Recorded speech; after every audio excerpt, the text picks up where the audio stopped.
Greetings, everyone. Rajee Narinesingh here, transgender activist, author, and actress. So, many of you out there know that the type of guys that like a transgender woman, such as myself, are heterosexual men. Well, what I mean is that 95% of these men are heterosexual identifying. Basically, they socialize within a heterosexual world. Many of them are attracted to biological women, so they have girlfriends and wives, and basically, they live in a straight world. And because of their attraction to someone like me, these men, they live in their straight world, but they kind of want to tiptoe over to the transsexual world and, have some fun, live out their fantasies, and then go back to their straight world. Um, because of this, a lot of the guys that are attracted to someone like myself will approach us in very inconspicuous ways. They're very, very down low about the way they approach us. I can give you examples like, I'm in the market and recently a guy, we kept like passing each other in different aisles and I saw him smiling at me and I felt the energy and everything. He didn't approach me in the market. He waited for me to finish shopping and come out into the parking lot. And then once I had put my groceries in my car and got in the car, he then rides up, next to my car and rolls his window down. You know, I can tell you so many stories. And the reason why a lot of these men, when they approach a girl like me, are trying to be very inconspicuous and they're very secretive about their attraction and their approach is because, they're worried about being judged and living up to a certain standard and image, and also possibly, losing a lot of what they have built for themselves in their heterosexual world. Now, I well, we see each other from time to time, but not so much anymore, as much, I should say, as we used to. But when I tell you, I was involved with this guy, and we were pretty hot and heavy for a while now. A lot of you would never, never know or even think that he would like a girl like myself. And when I tell you fine, oh my God, 6'4", built and beautiful man, just gorgeous.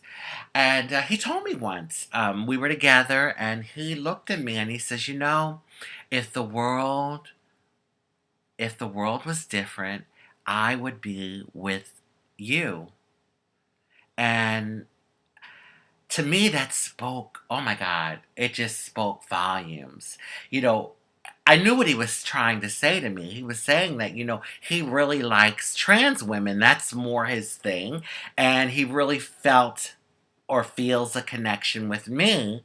And if he didn't have to worry about being judged and the whole image thing, he'd be with someone like me. He'd be, probably want to be married or at least, shack it up or something with me. And I looked at him and in that moment I said to him, I said, but sometimes you just can't wait for the world.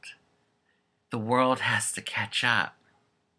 But I knew I knew what he meant, and I understood it on a certain level. But because I am someone that's living my truth and my authenticity, I had that was my answer to him because I had to stand up in my truth and live as a trans woman against many odds. Many odds, family that disagreed with it, and society, and all the discrimination that I've experienced. I mean, but anyway, I say all of that to say that these men are most of the times very, let's say, secretive, like I said, or inconspicuous. Uh, it's very much on the down low when they approach you. But there are some men out there that don't give a damn. Okay, they don't give a damn, and no matter where you are, they are gonna let you know if they like what they see and that they're interested. But it's kind of like one extreme to the other because uh, with a lot of these type of men, when they see you and they're attracted and they approach you, it's almost like, hey, what's up? I like what I see. Let's go fuck. So it's like one extreme to the other. I kind of would like it somewhere in the middle, I think. But anyway, I could tell you so many stories about guys that have approached me in a way that was very inconspicuous. Like I remember years ago, I was at a phone booth. Remember phone booths, y'all? Those days are long gone, honey, but these phone booths are obsolete, basically. I mean, but anyway, they used to be all over the place, and I know there's some of y'all out there that do remember phone booths. Anyway, I was at a phone booth, and I was on the phone, and then on the other side there was another booth, a phone booth, and I see this guy walk up. He goes and he picks up the phone, and he's having a conversation, and when he hangs, but it just I was picking up some energy, like, wait a minute, did he even put a quarter in there? Because I didn't hear like the check, like little things that were like sticking out to me. And he's having a conversation, and then but he hangs up abruptly, and then so anyway, when he's walking away, he whispers to me, "Check the phone booth." So I'm still on my call, but I kind of like look around, and on a little piece of paper, he left his phone number for me. So that's what I mean. Stuff like that. Anyway, I'm saying all of this to say to get to the juicy part of my video. Recently, I was out in LA. And yeah, I was out in LA. Rajee has something up her... Well, I don't have sleeves on, but Rajee has something in her boobies. I always got to work on something. I always got some pot on the stove. Anyway, you all stay tuned, okay? So I was coming back from LA. I was at a LAX International Airport. And, when I go places, most of the times, a few people will recognize me here and there. I mean, it was happening. I had been recognized a few times, and this lady had come over, and we were connecting, and she's like, oh, I saw you on the show, and that sort of thing. So anyway, I'm sitting in the terminal, and I'm on the phone with a friend, talking, and this guy passes by, and he's like smiling at me, and I swear the guy looks so familiar. So I look at him, and I'm like, I smile back, and I'm like, do I know you? And he's like he's nodding his head no, but he's walking towards me, and then he's like, you don't know me, but I like what I see. So I was like, oh, well, thank you, And anyway, so he sits down one chair like over from me, and he gets on the phone. He's talking, and so then he's standing up, and he's pacing up and down talking. I'm still on my call, but then he ends his phone call and he sits back down. So all of a sudden, I hear him say, hey, hey.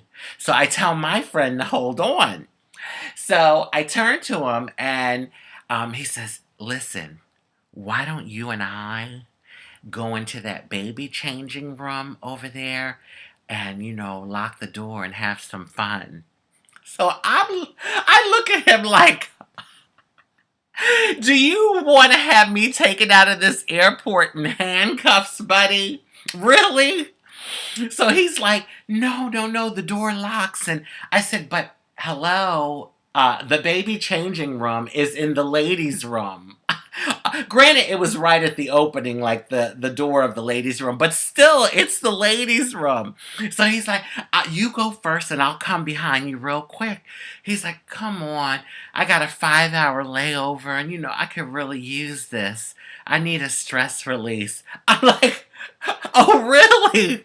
I said, I could use a stress release myself, too. Like a good shoulder massage right about now. Hello? Anyway, He's looking at me like, come on, let's have some fun, and I can see it now. Like, I can see the headlines. Rajee from Botched on the E! Network gets caught in airport baby changing room fucking this guy. I mean, hotel security. I mean, airport security banging. Boom, boom, boom. Excuse me, miss, we know you don't have a baby in the room. You might be trying to make a baby in there. Crazy. Yeah, so anyway, he looks at me and he's like, listen, I'm gonna give you a half an hour to, think about it and I'll be back. He's like, really think about it, because I want to have some fun, baby. I'm like, wow. Now let me tell you, this guy was cute. Oh, he was a cutie pie. So it was a little flattering, I have to say, but not at an international airport. I'm sorry. I mean, in my younger days, I did some risky things. I think a lot of us can say that we've had times where you've taken but not at the airport. No, no, no. That's too much. No, not at the airport. So, anyway, what I did, I got up and I walked over to the other side of the terminal. And there were so many people, in the airport. I didn't see them again. But I was like, wow. And let me tell you, that is not the first time that I've had an incident at an airport. I was about maybe 3 years ago. I was going out to LA to do the TV show The Doctors. With that cute Travis. Oh, my Lord. Oh, anyway. So I was on my way and I had a layover in Charlotte, North Carolina. And cutie pie again, probably like 23 years old. Really cute, handsome guy. Same thing. Wanted to go somewhere in the airport and fuck. And then he was like, well, if you don't want to fuck, if you don't want to let me fuck you, like, can I at least get a blowjob? I'm like, do I have like, whore written over across my forehead? Really? But like I said, it's one extreme or the other. Either they're very inconspicuous about it, or they are just full on, baby, I like what I see, I'm attracted, let's go do it, Anyway, I've been around the block a number of times, and yes, I have done some pretty risky things, but I think I'm at a place in my life where I at least deserve a hotel room. Well, even a motel room? I mean, come on, Motel 6? Don't I at least deserve that? I mean, my goodness. And besides, I have a reputation to uphold. Rajee Narinesingh, transgender activist, author, and actress. Come on, I at least deserve a hotel room. Anyway, I had to share this with you. I was like, wow, some of these guys. But like I said, he was a cutie pie. Maybe I should have gone in that baby changing room. No. Love, peace, and blessings.